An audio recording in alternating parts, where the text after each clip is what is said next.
Hello and welcome to The Loop. I'm Matt Brooding. Welcome back. Thanks for not locking me out this week. No problem. And I'm Renee DeFord. The total eclipse in April is expected to bring thousands of visitors to Ohio. Planning began years ago, but we're getting to the final stretch. ODOT is working closely with agencies like the Ohio Emergency Management Agency, Ohio State Highway Patrol, Ohio Department of Natural Resources, and many others. There's a lot that goes into planning for an event like this.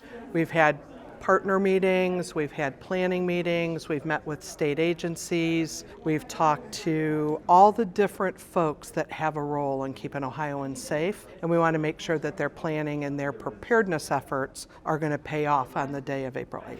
The key message is to arrive early and stay late. You can get information about the eclipse and find some fun things to do at ohio.org/eclipse. The first of almost 24 superloads moved north last week from Adams County, arriving Monday at a plastics recycling facility in Licking County.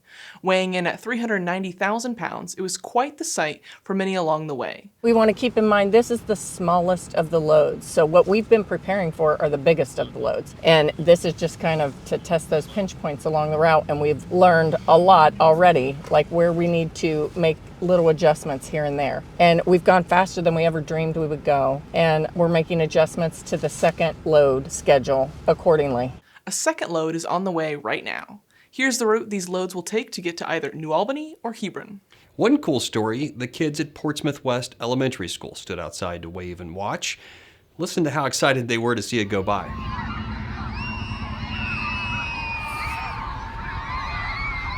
Now that video was shot by Jackie Anarino from ODOT's Office of Transportation and Economic Development, and it caught the attention of Intel. While this load isn't going to Intel, many others will be. Jackie was able to connect Intel's folks with the school, and the company offered to host a STEM camp and ice cream party for the kids. Very, very cool. Now we've told you how roundabouts improve safety at intersections. Well, here's yet another example. In 2015, ODOT converted a two-way stop intersection at State Routes 57 and 252 to a roundabout.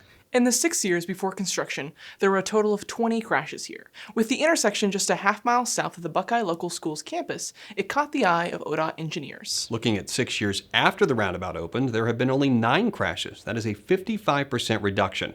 Only 2 of the 9 crashes resulted in non-serious injuries. The rest were property damage only. All of this while traffic volumes at the intersection have increased by 20%. This is just the latest example of an ODOT safety success. It's common for our crews to be among the first on scene when storms knock down trees and power lines. We saw that when tornadoes rolled across Ohio just a couple of weeks ago. These power lines can be dangerous and even deadly. That's right. Employees from the Washington Electric Cooperative visited our Noble County garage to share information to keep our crews safe in these scenarios. As part of the demonstration, they saw just how quickly and easily a power line can cause harm. Across the state, we partner with power companies to get roads open as quickly as possible after lines are knocked down. It's also a good reminder to you that if you come across downed power lines, assume they are energized and never touch them. That's a very good piece of advice. Get more ODOT news online at transportation.ohio.gov. Follow us on social media and keep sending those great story ideas and feedback to loop@dot.ohio.gov. And now, you're in the loop.